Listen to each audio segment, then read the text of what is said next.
Se você chegou até aqui, eu já sei que você gosta de histórias que prendem, daquelas que começam devagar, mas vão te puxando sem você perceber.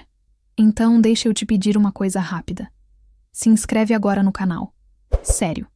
A gente está construindo algo muito forte aqui.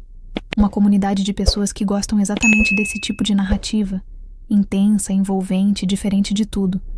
E você pode fazer parte dos primeiros 1000. Imagina poder dizer depois: eu estava lá desde o começo. Então já se inscreve e fica comigo até o final. Agora, deixa eu te contar algo que quase ninguém daqui sabe. Existe um lugar onde essas histórias vão muito além do que você vê aqui. Lá, não existe limite. Não existe corte. Não existe censura. São narrativas muito mais intensas, mais profundas, mais provocantes.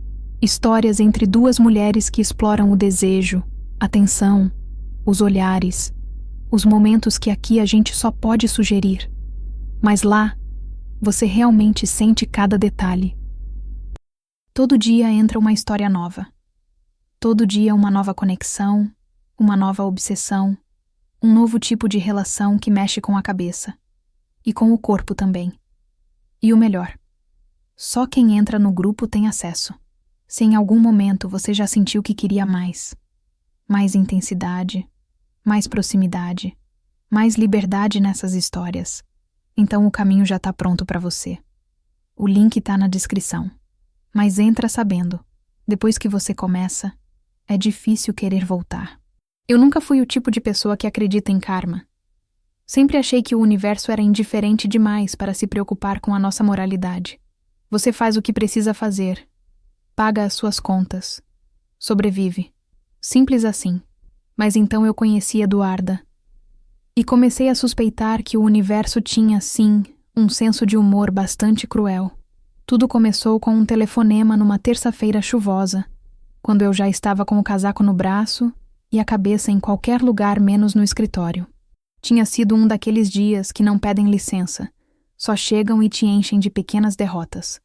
A campanha que eu passara 3 semanas criando tinha sido rejeitada pelo cliente com um único comentário. Não é bem o que eu imaginava. Sem mais. Sem explicação. O tipo de frase que te faz questionar se escolheu a profissão certa. Quando o telefone tocou e vi o nome na tela, quase não atendi. Renato Carvalho. Sócio majoritário da Carvalho Holding. Um daqueles homens que entram numa sala e sugam o oxigênio de todo mundo sem nem perceber. Eu tinha feito trabalhos menores para o grupo dele, o suficiente para saber que quando Renato ligava pessoalmente, o assunto era sério e o dinheiro era bom. Atendi. Isis, ele disse, como se meu nome fosse uma conclusão. Preciso que você faça algo por mim. Algo que exige inteligência, presença e discrição absoluta. Você tem as 3 coisas. Eu deveria ter desligado ali. Mas a conta do aluguel vencia em 10 dias. E eu tinha aprendido faz tempo que orgulho é um luxo caro demais para quem cresceu na Zona Norte contando moedas na gaveta da cozinha. Estou ouvindo, respondi. O que Renato me contou naquela noite era simples na estrutura e complicado em tudo o mais. Ele tinha uma sobrinha, Eduarda Carvalho, 31 anos, única herdeira de uma parte significativa do grupo familiar. Eduarda tinha voltado de Lisboa havia 3 meses, depois de quase 6 anos fora, e estava resistindo a assumir o cargo de diretora executiva que a família esperava que ela ocupasse. Ela é brilhante, Renato disse, e havia algo estranho no tom dele, uma mistura de admiração e frustração. Mas ela é teimosa. Criou uma vida própria lá fora. Faz trabalho voluntário com crianças em situação de rua. Diz que não quer saber de empresa. A família está perdendo a paciência. E o que você quer de mim? Perguntei, embora já tivesse um pressentimento. Quero que você se aproxime dela. Ganhe a confiança dela. Descubra o que aprende, o que ela teme, o que ela deseja. Informação suficiente para que a família possa convencê-la a assumir o posto. Fiz uma pausa longa. Você quer que eu espione sua sobrinha? Prefiro o termo consultoria de relacionamento estratégico. Prefira o que quiser. Isso é espionagem emocional. São R$200.000, Isis. Metade adiantada. O silêncio que se seguiu foi o mais caro da minha vida.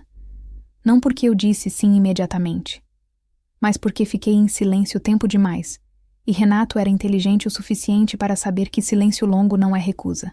Eu aceitei. Me disse que era profissional, que não havia nada de errado em conhecer alguém, conversar, observar, que eu não ia machucar ninguém, que era só um trabalho. Menti para mim mesma com uma competência assustadora. Sempre fui boa nisso. Na semana seguinte, recebi um dossiê completo sobre Eduarda Carvalho. Fotos, rotina, lugares que frequentava, pessoas próximas. Havia uma foto em especial, tirada num evento beneficente, onde ela estava de costas para a câmera, rindo de algo que alguém havia dito.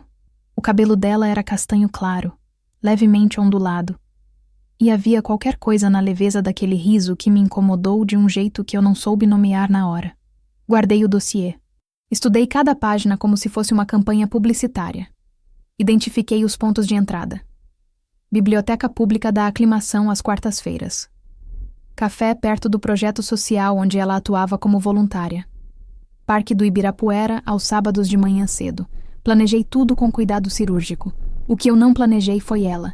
Ninguém planeja Eduarda Carvalho. Eu entenderia isso tarde demais. Foi no parque, num sábado com céu branco e vento fino de maio, que eu a vi pela primeira vez de verdade. Não em fotografia, mas em carne e osso. E há uma diferença enorme entre as duas coisas.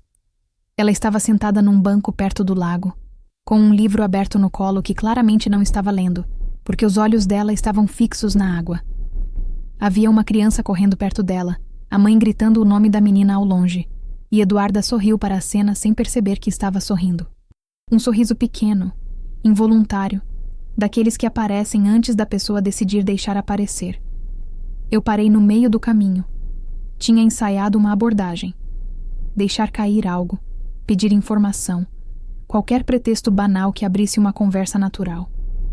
Coisas que eu sabia fazer bem, porque sempre soube navegar situações sociais com uma facilidade que às vezes me envergonhava, quando pensava de onde vinha. Mas fiquei parada olhando para ela por tempo demais. Eduarda era diferente das fotos. Nas fotos ela parecia composta, arrumada, levemente distante. Em pessoa havia uma qualidade nela que eu não saberia descrever senão como presença. Ela ocupava o espaço ao redor dela de um jeito tranquilo, como quem não precisa provar nada para ninguém. Usava uma jaqueta jeans gasta, tênis velho, cabelo preso de qualquer jeito. E mesmo assim havia qualquer coisa nela que fazia o ar em volta parecer diferente. Eu me aproximei. Soltei o copo de café que carregava, que caiu perto do banco dela com um barulho suficiente para chamar atenção, e então me ajoelhei para pegar como se fosse um acidente perfeito. E quando levantei os olhos, ela já estava me olhando. Os olhos dela eram de um castanho tão claro que pareciam dourados na luz da manhã. Quase, ela disse. Quase o quê? Perguntei. Quase foi longe demais para ser um acidente convincente. Ela fechou o livro devagar, com um meio sorriso. Mas foi bem executado.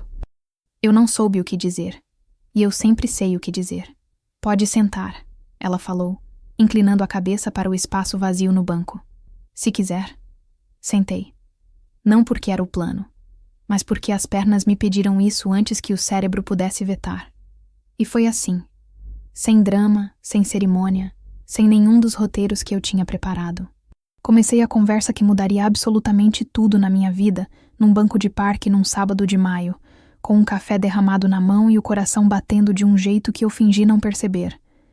Nos primeiros 20 minutos, eu descobri que ela estava relendo pela 4ª vez um livro de contos da Clarice Lispector, porque, segundo ela, cada vez que você lê Clarice num momento diferente da vida, é um livro diferente.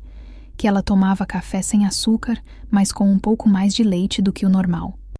Que ela tinha voltado ao Brasil sem ter certeza se era a decisão certa, e que essa incerteza ainda a acordava às 3 da manhã às vezes. Ela me contou aquela última coisa com uma naturalidade que me pegou desprevenida. As pessoas não costumam dizer coisas verdadeiras para desconhecidos tão cedo.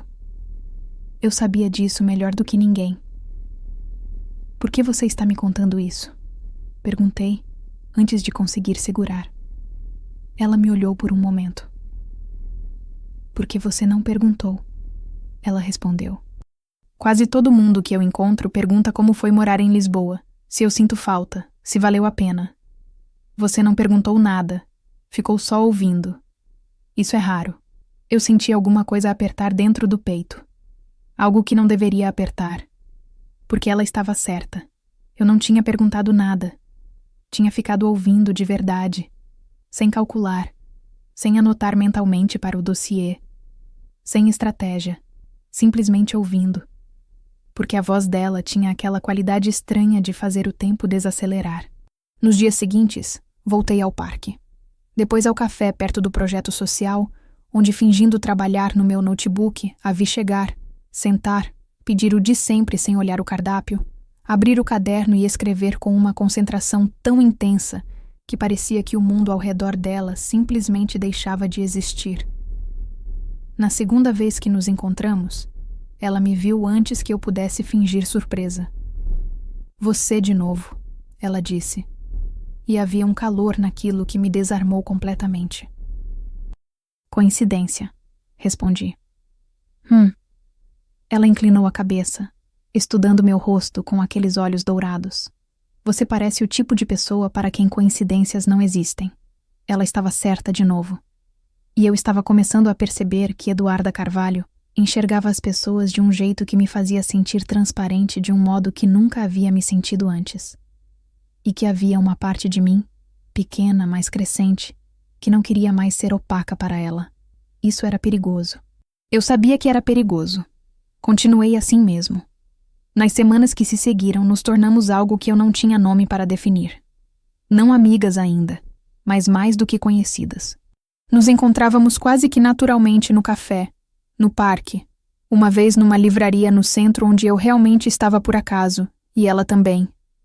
E quando nos vimos entre as prateleiras, as duas rimos ao mesmo tempo, um riso verdadeiro. E foi a primeira vez, desde muito tempo, que eu ri de verdade sem calcular o efeito que o riso causaria em quem estava na minha frente. Eduarda falava sobre o projeto social com uma paixão que iluminava o rosto dela de dentro para fora. Trabalhava com crianças entre 6 e 12 anos em situação de vulnerabilidade, ajudava com reforço escolar, organizava atividades culturais, angariava doações. Havia uma menina chamada Lara, 7 anos, que, segundo Eduarda, tinha um talento absurdo para desenho e uma timidez que a impedia de mostrar para ninguém. Levei 3 semanas para ela me mostrar o primeiro desenho. Eduarda me contou numa tarde, com o café esquecendo de esfriar entre os dedos dela. 3 semanas de paciência, de sentar do lado dela sem pedir nada, só estar presente. E quando ela finalmente virou o caderninho e me mostrou, Isis era uma menina voando sobre uma cidade. Belíssimo. Eu tive que sair para o banheiro para chorar. Eu a olhei por um longo momento. Por que você foi para Lisboa? Perguntei. Era a primeira vez que eu perguntava alguma coisa diretamente sobre a vida dela antes. Ela hesitou. Girou o copo entre as mãos. Para escapar, ela respondeu por fim. Simples assim. Da família, das expectativas, de uma versão de mim que eu não conseguia mais sustentar. E voltou. E voltei. Ela me olhou. Ainda não sei bem porquê. Havia algo naquele olhar que ficou comigo durante dias. Uma pergunta que ela não estava fazendo em voz alta, mas que eu sentia pairando entre nós, leve e pesada ao mesmo tempo. Eu não dormi bem por 3 noites seguidas. Foi na 4ª semana que eu cometi o primeiro erro grave. Renato me ligou para um relatório de progresso. Eu estava no apartamento, de pijama, com as notas que havia feito sobre Eduarda abertas no notebook. E enquanto ele falava, eu olhei para aquelas notas, para aquelas palavras, e senti uma náusea lenta subir do estômago. Ela frequenta o projeto social todo dia útil. Eu disse, com a voz plana. Tem aversão clara a qualquer conversa sobre a empresa. O gatilho parece ser pressão familiar, especialmente vinda da sua geração. Se quiserem convencê-la, precisam mudar a abordagem. Ótimo, Renato disse. Continue. Desliguei e fiquei olhando para o teto por um tempo que não soube medir. Continue. Como se fosse fácil. Como se eu não estivesse me tornando, lentamente e sem permissão, Alguém que se importava genuinamente com a mulher que havia sido contratada para estudar como se fosse um dossiê. Naquela noite tentei me convencer de que era profissionalismo, que eu estava apenas cumprindo um trabalho. Que o que eu sentia quando estava perto de Eduarda era só o reflexo de uma pessoa carismática sobre alguém que havia passado anos inteiros se fechando para o mundo. Menti para mim mesma com uma competência que estava visivelmente se deteriorando. Porque na semana seguinte, quando Eduarda me ligou, sim, tínhamos trocado números numa tarde de chuva quando eu quase escorreguei na calçada molhada, e ela segurou meu braço, e nenhuma das duas comentou o quanto aquele toque demorou mais do que precisava. Quando ela me ligou para perguntar se eu queria conhecer o projeto social, eu disse sim antes mesmo de terminar de ouvir a pergunta. Fui no dia seguinte. O projeto social ficava num galpão reformado no bairro do Cambuci, com paredes coloridas por murais que as próprias crianças haviam pintado. Eduarda estava no centro do salão principal quando entrei, ajoelhada no chão ao lado de uma menina pequena, as duas olhando para um desenho aberto entre elas. Eduarda falava baixinho, com aquele tom que eu já havia aprendido a reconhecer como o tom que ela usava quando queria que alguém se sentisse completamente seguro. Ela levantou os olhos quando me viu entrar, e o sorriso que apareceu no rosto dela foi tão rápido e involuntário que eu soube que era real. Não calculado, não educado. Real. Aquilo partiu alguma coisa dentro de mim de um jeito que não havia conserto. A menina do desenho era Lara, exatamente como Eduarda havia descrito. Olhos enormes, timidez que a fazia parecer menor do que era, e um caderninho de desenhos apertado contra o peito como se fosse um órgão vital. Eduarda me apresentou com cuidado, sem pressa, e quando Lara eventualmente decidiu me mostrar um dos desenhos, eu senti minha garganta apertar de um jeito que precisei olhar para o lado um momento. Passamos a tarde inteira lá. Eu ajudei numa atividade de leitura com um grupo de crianças mais velhas enquanto Eduarda coordenava outra sala, e de vez em quando nossos olhos se cruzavam pelo corredor de vidro que separava os dois espaços. E havia algo naquelas frações de segundo que eu parei de tentar traduzir porque a tradução me assustava. Na saída, caminhamos juntas até o ponto de ônibus. A tarde havia esfriado, e São Paulo tinha aquele cheiro específico de asfalto molhado que eu sempre associei à infância, a voltar para casa depois de dias longos que não me pertenciam. Obrigada por ter vindo, Eduarda disse. Foi você que convidou. Mas você podia ter inventado um pretexto para não aparecer. Ela me olhou de lado, com aquele jeito dela de enxergar mais do que eu pretendia mostrar. Você inventa pretextos bem quando quer. Fiquei em silêncio. Eu gostei, disse por fim. De verdade. Ela assentiu, olhando para a rua. E então, muito baixinho, quase para si mesma. Eu também. O ônibus dela chegou antes. Ela subiu, passou pela roleta, e quando eu pensei que não olharia para trás, olhou, só um segundo.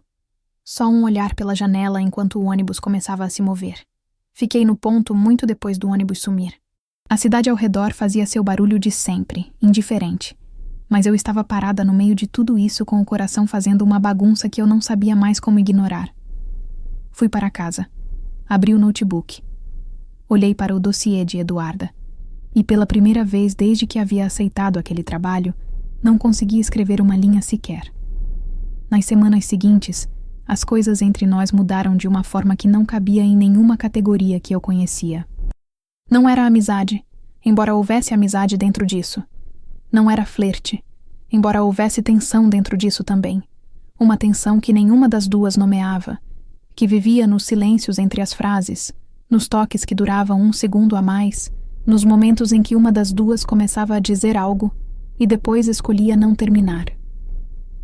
Eduarda me contou sobre Lisboa aos poucos, em pedaços, como quem distribui um segredo com cuidado. Havia uma mulher lá, Valentina. Arquiteta, portuguesa, linda de um jeito que, segundo Eduarda, fazia a cidade inteira parecer um cenário construído para ela. Tinham ficado juntas quase 2 anos. Terminou mal? Perguntei, numa tarde em que sentávamos na escada do projeto social depois que as crianças foram embora. Terminou honestamente. Ela respondeu, que às vezes é pior. Passou os dedos pelos joelhos, um gesto que eu já havia aprendido que ela fazia quando estava organizando os pensamentos. Ela me amava. Eu amava ela, mas eu estava sumindo dentro daquela relação, sabe? Perdendo os contornos. Acordei um dia e não sabia mais o que era meu e o que era dela. Fiquei olhando para as mãos dela. E você voltou, disse. E voltei. Uma pausa. Você já sentiu isso? De estar tão dentro de alguém que você esquece onde você termina? Eu deveria ter dito não. Deveria ter dado uma resposta leve. Desviar o assunto com aquela habilidade que sempre tive de mudar o curso de conversas que chegavam perto demais. Em vez disso, a olhei e disse: estou começando a entender o que isso significa. O silêncio que veio depois foi o mais carregado da minha vida. Eduarda ficou muito quieta. Eu senti meu coração na garganta. E então, ela olhou para mim de um jeito que era ao mesmo tempo uma pergunta e uma resposta. E eu soube, com a clareza brutal de quem não tem mais para onde correr, que estava completamente perdida. Mas havia o dossiê. Havia Renato. Havia o contrato e o dinheiro, e a mentira fundamental que estava no centro de tudo aquilo, crescendo silenciosamente como uma rachadura numa parede que eu fingia não ver. Naquela noite liguei para Renato e disse que precisava de mais tempo. Mais tempo para quê? Ele perguntou impaciente. Já se passaram quase 2 meses. Para ter informação útil de verdade. Menti. Ela é fechada. Preciso de mais tempo. Ele concordou, a contragosto.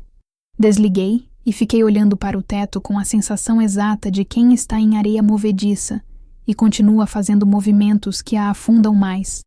O que veio depois foi o período mais bonito e mais doloroso que eu já vivi. Eduarda começou a me ligar de noite, quando não conseguia dormir. Conversávamos por horas sobre coisas que não tinham começo nem fim claro. Livros, memórias de infância, o cheiro específico de certas estações do ano, o que cada uma de nós temia em silêncio. Ela me contou que a mãe dela havia morrido quando ela tinha 15 anos. Câncer rápido e cruel, e que desde então a relação com a família havia se tornado uma negociação permanente entre o amor e a asfixia. Meu tio me ama, ela disse numa dessas noites, e eu senti o estômago virar. Do jeito dele, que é um jeito torto e controlador, mas me ama. Não disse nada. Não cabia nada ali. Ela me contou que às vezes sonhava com a mãe. Que nos sonhos a mãe estava sempre de costas, nunca virando o rosto completamente. Que ela acordava desses sonhos com uma saudade tão física que doía no peito como pressão. Eu ouvi tudo isso na escuridão do meu apartamento, com o telefone quente contra o rosto, e pensei que nunca na vida havia me sentido tão privilegiada e tão culpada ao mesmo tempo. Certo dia, num sábado de sol forte, Eduarda me levou a um lugar que ela disse ser seu favorito na cidade. Um mirante pequeno e pouco conhecido no bairro da Vila Mariana, escondido entre casas antigas, de onde se via uma faixa do horizonte urbano, que com a luz certa, ficava cor de mel. Ficamos lá em silêncio por um bom tempo, sentadas na mureta, os ombros quase se tocando. Posso te perguntar uma coisa? Ela disse por fim. Pode. Ela hesitou. Girou as mãos no colo. O que você quer, Isis? De verdade. Não do trabalho. Não da vida organizada que você parece ter construído com tanto cuidado. Ela me olhou de frente. De você. A pergunta me atravessou de uma forma que não esperava. Porque ninguém havia me perguntado isso em anos. Talvez nunca da forma que ela perguntou. Com aquela seriedade quieta de quem realmente quer saber. E eu, que sempre tinha resposta para tudo, fiquei sem nenhuma. Não sei, disse por fim. Era a coisa mais verdadeira que eu havia dito em semanas. Ela assentiu devagar, olhando de volta para o horizonte. Eu também não sei, ela confessou. Mas acho que descobrir junto é menos assustador do que descobrir sozinha. Minha mão estava apoiada na mureta. A mão dela estava a poucos centímetros. Nenhuma das duas fez nada. Mas eu senti aquele espaço entre nossas mãos como uma coisa viva, carregada, prestes a colapsar ou a crescer. E não soube se queria que colapsasse ou crescesse, porque ambas as opções me apavoravam de formas diferentes.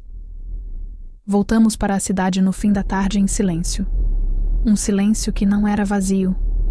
Era o tipo de silêncio que duas pessoas só constroem quando já foram longe demais juntas, para fingir que é superficial.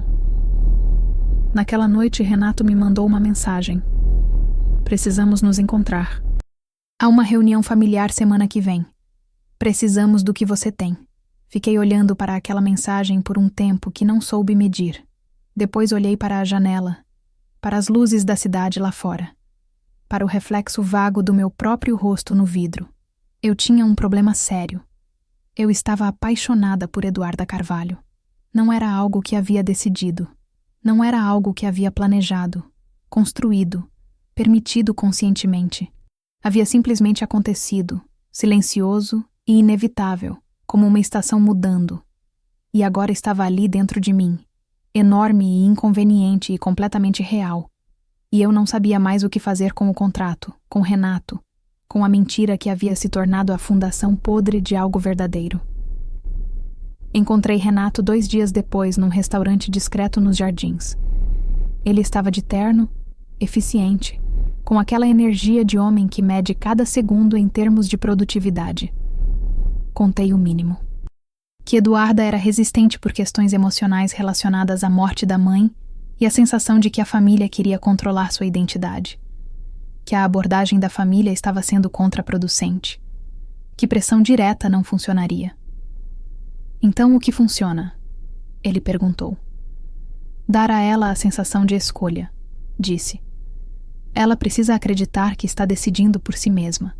Qualquer coisa que pareça imposição vai afastá-la ainda mais. Renato me olhou por um momento longo. Você parece conhecê-la bem, ele disse. É para isso que você me contratou. Ele assentiu, satisfeito. Pediu que eu continuasse. Que a reunião familiar havia sido adiada, mas aconteceria em breve, e que ele queria estar preparado. Fui embora do restaurante com a sensação de ter vendido alguma coisa que não era minha para vender. Porque o que eu havia contado a Renato eram fragmentos da alma de Eduarda que ela havia me dado em confiança, de noite, em voz baixa, achando que eu era apenas alguém que havia aparecido por acidente num parque. Cheguei em casa e não consegui nem tirar o casaco. Sentei no chão da entrada com as costas na porta e fiquei assim por um tempo absurdamente longo. Eu precisava contar a ela. Eu sabia disso. Sabia com a clareza fria de quem não tem mais como se esconder de si mesmo. Cada dia que eu não contasse era um dia a mais de mentira acumulada, e a mentira já estava pesada demais para carregar sem que aparecesse no meu rosto, nos meus gestos, nos momentos em que ela me olhava diretamente e eu precisava desviar, porque a culpa era grande demais para sustentar. Mas eu também sabia o que aconteceria quando eu contasse. Ela me olharia com aqueles olhos dourados que eu aprendi a ler melhor do que qualquer texto, e veria a traição com toda a clareza que a tornava quem ela era. E então eu perderia a única coisa verdadeira que havia construído em anos. Fiquei em paralisia por dias. Continuei vendo Eduarda. Continuei conversando, continuando existindo naquele espaço entre nós, que havia se tornado o lugar mais real da minha vida, enquanto por baixo de tudo, a rachadura crescia. Foi Eduarda quem forçou a questão. Não intencionalmente. Mas ela tinha esse dom de chegar perto da verdade sem saber que estava chegando. Era uma quinta-feira à noite. Estávamos no apartamento dela. Ela havia cozinhado, uma massa simples que ficou boa de um jeito desproporcional ao esforço. E depois do jantar ficamos no sofá ouvindo música. A voz baixa de uma cantora portuguesa que ela gostava. E havia uma leveza naquela cena que doía porque era exatamente o tipo de coisa que eu nunca havia permitido para mim mesma. E agora estava bem ali, ao alcance, envenenada pela mentira que eu carregava. Isis, ela disse, sem olhar para mim. Você tem segredo. Não era pergunta. Fiquei muito quieta. Todo mundo tem, disse. Não é isso que eu quis dizer.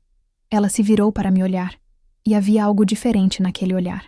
Mais direta, mais quieta, como quando alguém decidiu parar de fingir que não está vendo o que está vendo. Tem algo que você não me conta. Eu sinto desde o começo.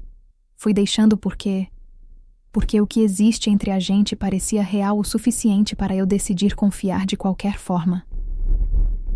Uma pausa. Mas eu preciso te perguntar diretamente. Existe alguma coisa que eu deveria saber sobre por que você apareceu na minha vida? O silêncio que veio foi o mais longo da minha vida inteira. Eu poderia ter mentido. Era o que eu sabia fazer melhor. Era o que havia feito a vida toda. Erguer paredes com a precisão de quem passou anos aprendendo que vulnerabilidade é perigo.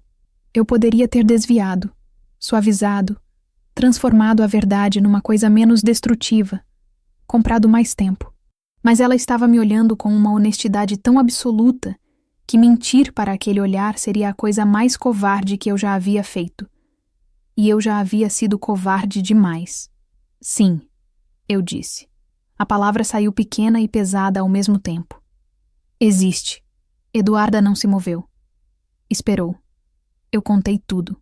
O telefonema de Renato, o dossiê, o dinheiro, as primeiras semanas de aproximação calculada, o que eu havia relatado a ele. Contei com a voz plana de quem está confessando um crime, porque era exatamente o que parecia. E não suavizei nada porque ela não merecia suavização. Merecia a verdade inteira, mesmo que me destruísse. Quando terminei, o apartamento estava em silêncio absoluto. A música havia parado em algum momento enquanto eu falava e nenhuma das duas havia percebido. Eduarda ficou olhando para as próprias mãos por um tempo que não soube medir. Depois levantou os olhos para mim, e o que havia neles não era o que eu esperava. Não era só raiva, embora houvesse raiva. Era algo mais fundo, mais quieto, mais doloroso. Era o olhar de alguém que havia apostado em alguém e visto a aposta desabar. Sai, ela disse. Baixo, definitivo. Eduarda. Por favor. A voz dela quebrou ligeiramente na última sílaba. E esse quebrar foi pior do que qualquer grito. Sai agora. Peguei o casaco. Fui até a porta. Parei com a mão na maçaneta porque havia uma parte de mim que precisava dizer uma última coisa. Não para me defender, não para pedir perdão, mas porque era verdade, e ela merecia ouvir. Eu sei que não vale nada agora, disse sem me virar. Mas o que eu sinto por você é a coisa mais real que eu já senti. Desde o começo, muito antes de eu ter permissão para isso. Você nunca foi um trabalho para mim. Nunca. Abri a porta e saí. A cidade lá fora estava fria e indiferente como sempre. Desci as escadas do prédio dela com as pernas pesadas e entrei no primeiro ônibus que passou, sem saber nem para onde ia, deixando a cidade me carregar por um tempo, enquanto ficava olhando para o reflexo da janela, sem me reconhecer direito. Naquela noite, de volta no meu apartamento, liguei para Renato e disse que o trabalho estava encerrado, que eu devolvia metade do adiantamento e que não haveria relatório final. O que aconteceu? Ele perguntou, com uma voz que era mais confusão do que raiva. Aconteceu que eu fui humana, disse. Desculpe o transtorno. Desliguei. Fiquei 2 semanas sem notícias de Eduarda. 2 semanas que passaram com aquela lentidão específica das coisas que doem, cada dia um pouco mais pesado que o anterior. O silêncio do telefone mais alto do que qualquer barulho. Não tentei contato. Ela havia pedido que eu saísse, e respeitar isso era o mínimo que eu podia oferecer de honestidade agora. Mas acordava toda manhã com o pensamento dela como primeira coisa, e dormia toda noite com o mesmo pensamento, e no meio havia um dia inteiro de tentar funcionar como se estivesse inteira. Soube por uma conhecida em comum que Eduarda havia faltado ao projeto social por alguns dias, que havia estado fechada em casa. Aquela informação me fez mal de um jeito específico, saber que ela estava sofrendo e que eu havia causado aquilo. E não havia nada que eu pudesse fazer exceto viver com isso. No 15º dia, recebi uma mensagem. Era de Eduarda. Tinha 3 palavras. Podemos conversar? Meu coração fez algo brusco dentro do peito. Fiquei olhando para aquelas 3 palavras por um tempo ridículo, antes de conseguir responder com um sim, que era muito pequeno para conter tudo que eu sentia. Nos encontramos no parque, no mesmo banco onde tudo havia começado, naquele sábado de maio com o céu branco. Agora era julho, e fazia um frio seco que São Paulo tem às vezes. Aquele frio de ar parado que não é intenso, mas gruda na pele. Ela chegou antes de mim. Estava de casaco escuro, as mãos no bolso, olhando para o lago. Quando me ouviu chegar, virou o rosto, e eu estudei aquele rosto por um segundo. procurando, temendo o que encontraria. Havia cansaço. Havia mágoa, ainda. Visível. Mas havia também uma seriedade quieta que me disse que ela havia pensado muito. Pesado muito. Decidido alguma coisa. Sentei. Deixei um espaço entre a gente. Passei 2 semanas com raiva de você. Ela começou, direta como sempre. Raiva de verdade. O tipo que queima. Você tinha razão de ter, disse. Tinha. Ela olhou para o lago. Mas passei também essas 2 semanas tentando ser honesta comigo mesma, que é uma coisa que eu cobro de todo mundo e às vezes fujo de fazer. Esperei. O que você fez foi errado, ela disse. Não tem como dourar isso. Você entrou na minha vida com um propósito que não era honesto e usou coisas que eu te contei em confiança. Uma pausa. E ao mesmo tempo, ela fechou os olhos por um segundo, como quem está organizando algo interno que é difícil de colocar em ordem. Ao mesmo tempo, eu fico pensando em todas as conversas que tivemos, em todas as noites que a gente ficou horas falando, em como você me ouvia, em como você estava presente de uma forma que eu raramente senti com outra pessoa. Ela me olhou finalmente de frente, e me pergunto se tudo aquilo também era falso. Não era, disse. A voz saiu mais firme do que eu esperava. Nada daquilo era estratégia. Eu parei de ser estratégica na primeira semana, talvez antes. Quando? Pensei. Quando você me disse que Lara levou 3 semanas para te mostrar o primeiro desenho e você foi ao banheiro chorar. Senti minha voz mudar levemente. Eu estava te estudando até aquele momento. Depois daquele momento eu estava só tentando não mostrar que estava me apaixonando. Eduarda ficou em silêncio por um tempo longo. Eu sei que não posso pedir que você confie em mim. Continuei. Não depois disso. Sei que não existe caminho fácil daqui para frente. E que você tem todo o direito de ir embora e nunca mais querer me ver. Olhei para as próprias mãos. Mas eu precisava que você soubesse que o que eu sinto é real.